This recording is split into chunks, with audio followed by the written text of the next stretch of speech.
welcome to block 7 of the free motion quilt along. And today we're going to be attacking a block that I have called Botanical Bliss. As you know, all the blocks are named after our trip to the States, which just feels like it was forever ago. And one of the places that we went was the Conservatory of Flowers in Golden Gate Park in San Francisco.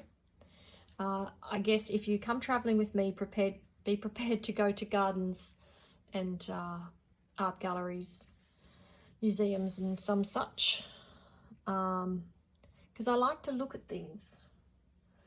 So I loved that place. It was fantastic. It has just made me decide that lawns are overrated and conservatories are the way to go.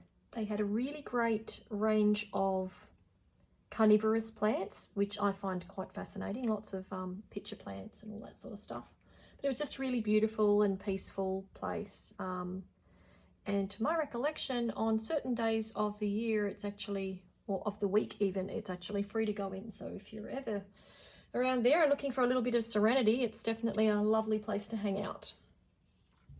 Okay, so breaking down this block, we have a lot going on, I guess. So this obviously is the original inspiration, and if you are a beginner, you might like to just trace everything and quilt on the lines. Perfectly okay, no problem doing that. You might find some of these big circles are a bit of a challenge. Like I said, these are more for inspiration than anything else, just to give you some ideas of what to do. I don't have the exact rulers that are going to mark these lines. So as you can see, mine is sort of slightly different dimensions. We are going to quilt this on an outside edge block. So similar as the last block, we have the inch on either side, inch down the bottom, 2.5 inches up the top, because it's going to sit on the outside edge. We're going to do these foundational lines first, which is basically the spaces in which to do all of the detail work, the herringbone in the middle and the pebbles or circles, whatever you want to call them. And you don't have to do those, it's just an opportunity to practice. They can be tricky getting a really good round shape, and mine are far from perfect. It's not about perfection, it's about having that progress. So you need to set up your block with the very minimum some crosshair lines. So like this, I've got my marker for those outside perimeter, and then I have crosshair through the center and then diagonal crosshairs as well. Now this is one of those blocks where you really want to have either this sitting not too far away from you so that you can see where you're going to put those lines in, because it's actually really easy to get lost. And I shall demonstrate that now on this block where I was supposed to put these guys that way, and I don't even know what happened. So this is my oops block, which, oh look, it's not, you know, if I just spritz that with water, I could turn that into a pretty cushion or something like that, or I could even, you know, practice doing some feathers or something in here. I'm sure I'll make something out of it. It won't totally go to waste, but it is one of those blocks where you have to concentrate on what you're doing. So in addition to these crosshairs, as you can see through here, it's actually helpful to put these in as well. So it's like another box inside. So I am going to do that just now, and then we'll start quilting. So I'm going to be doing the outside curvy bits first, and I'm going to just use my little Westerly 12-inch arc. So what I'm going to do is actually bring the foot over to my starting point, and I'm going to start there. And what I'm looking at, and I think I'll just bring the camera in just a little bit there so you can see this corner, is I'm going to hold the ruler. I'm looking at the center of the ruler, this marking, to roughly line up with this point so that I've got a nice even arc here. I'm looking at a space here to be about 1/4 inch, because remember that needle is 1/4 inch away from the ruler all the way around and should land there. But one of the other things I can look at is the ruler has lines through it this way. So I can look at the edge of my quilt block and just make sure that the lines through the ruler are kind of even with that, because your ruler isn't always going to fit the block, so you just got to try to make it as even across the space that you're quilting as much as you can. Okay, I hope that is about as clear as mud. And away we go. Oh, I don't even have my gloves on. Let's get glove ready. Gloves just make such a huge difference.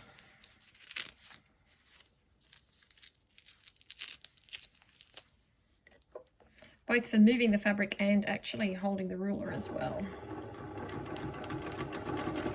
So I'm actually just pushing the fabric around. Let's just get that thread out of the way. I'm holding the ruler steady and I'm just pushing that fabric around through the back there.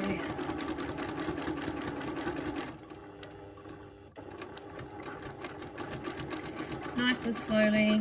You can always make last minute adjustments if you think you're not going to quite hit the corner. That's done really well. So I'm just going to go all the way around the outside edge here, just using that same process, having the foot, bringing the ruler to the foot, checking that bottom edge, checking the center, and then checking that the lines are straight.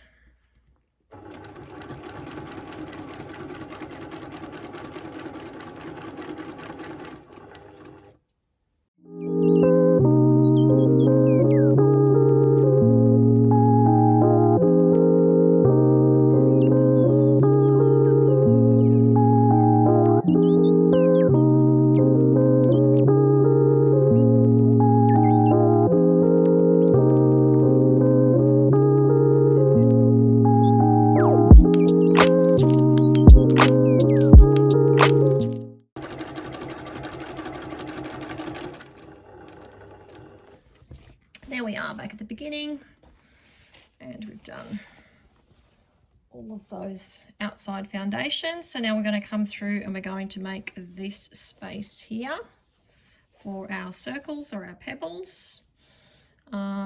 Actually, we might do through the center bits first, seeing as I've landed there, and I think I'm just using that same ruler.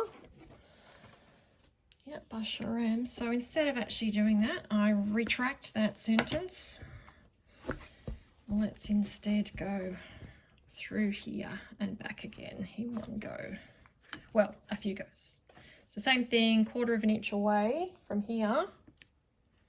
Keep that ruler fairly straight.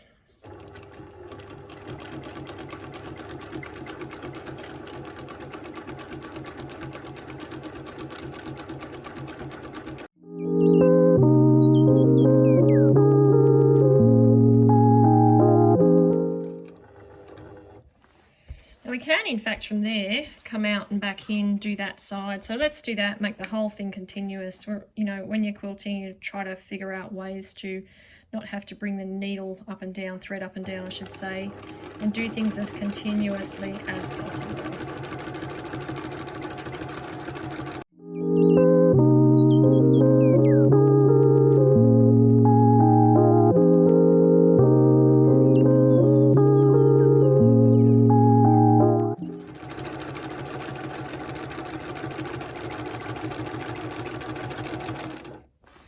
There we go. So now we have that nice middle built that we can fill in. And now we're going to go around these guys, these diagonals. Now I need a longer ruler for that because this little guy just isn't going to cut it. You can see that there, it's not going to cut it all the way over to this other side. So if I use my all-rounder ruler, it's going to get all the way across in one go, which I need to do. So a bit of a longer ruler here. Of course, if you don't have rulers, don't worry about it. You can just draw those lines on, trace them out from that PDF, and have a go at just stitching on the lines. Everything you do is practice. No one ever got good at anything by not practicing at all.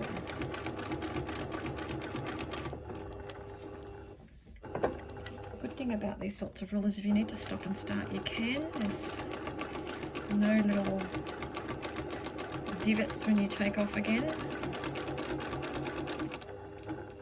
So I'm going to do the whole outside and then the whole inside, just again, not doing that stopping and starting. Trying to get the ruler. The ruler has a central line through it, so I can actually line that up with the diagonal and keep that curve nice and even.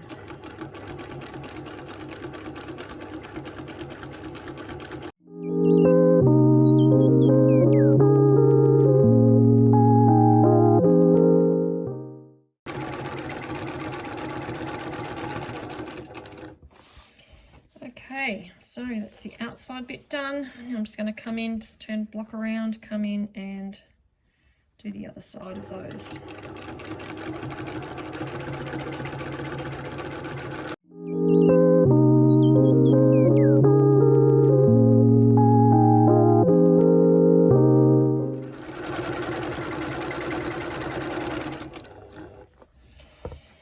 There we go. All the foundational lines are on, and now it's just a matter to pop in and do all the fill-in designs, and this block is almost done. All right, so I've changed my foot over. Now I'm going to do the herringbone all the way across from one side to the other. Herringbone is definitely one of those little stitches that you need to get your tongue in the right position for, because it kind of works back on itself. If you're not confident doing these little figure of eights that get larger and larger as you go along, maybe just do some ribbon candy or something like that. Pretty sure I've done some drills for herringbone on the Facebook page, which you can print off and have a go at.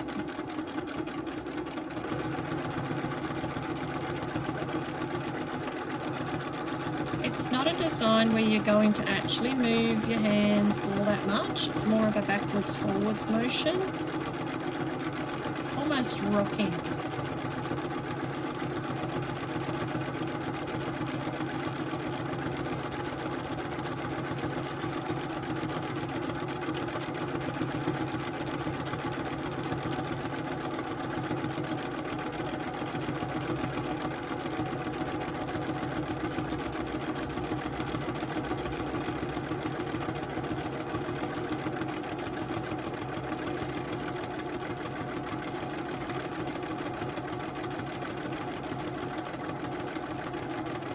And when you get to this bit, just do a little kind of squiggle to get yourself into the center. A little squiggle to come back out of it.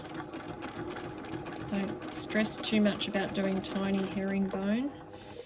So I lost my foot pedal for a second. There we go.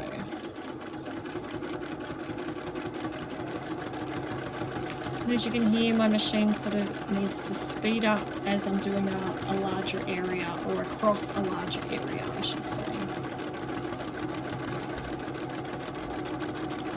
to maintain that same stitch length.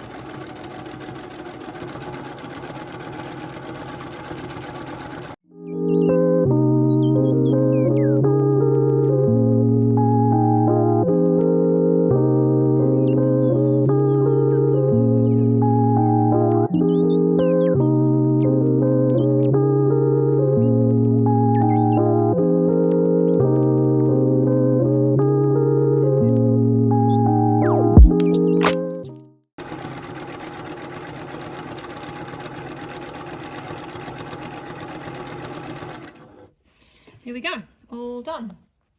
So I know it's a little bit tricky because I'm trying to get from one side to the other, and I've just got my little phone here helping with the videoing, so not exactly a hugely professional setup, but I'm hoping that you guys get the idea anyway.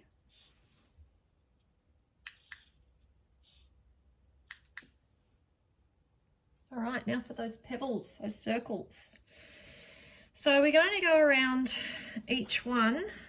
I just realised that that thread's come out from the top of the needle there. I'm going to go around each one. I'm going to go around and then around halfway again, and then split off to do the next one. So each one we're going to go around about 1.5 times. Okay, it's just that if you try to do them as complete circles just once, it just does not work. You have to go around a little bit more, which means a little bit of backtracking. So no rulers here. And just try to get them as round as you can, but do not stress.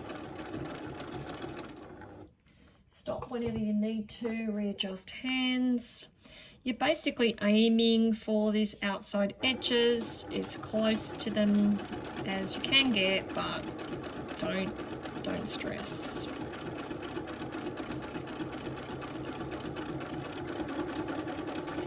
No one's going to be looking up close at this quilt, we hope.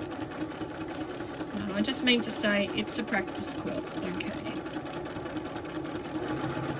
I hope you end up with something nice that you like the look of. But at the end of the day, for me, it's about the lessons.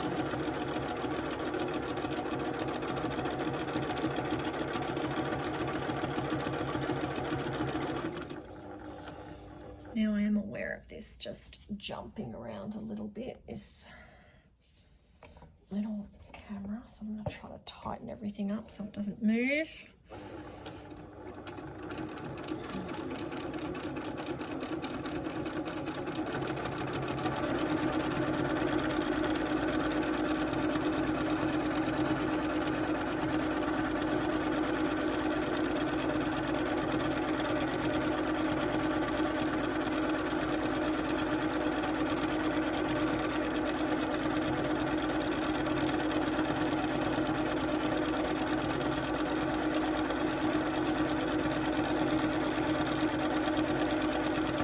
Yes, if you're doing pebbles and you're doing it with a white thread on a white fabric, a lot more forgiving. I've got quite a dark thread on a white fabric. You're going to see every little imperfection. But there we go. I can live with them. I'm certainly not going to unpick them.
Alright guys, and there we have it.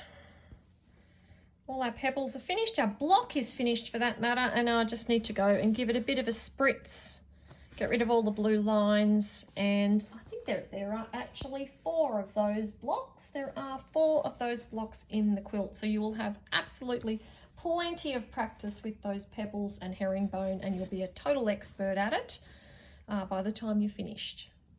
Well, thank you very much for joining me for block 7, and I will see you very soon for block 8. Take care. Bye.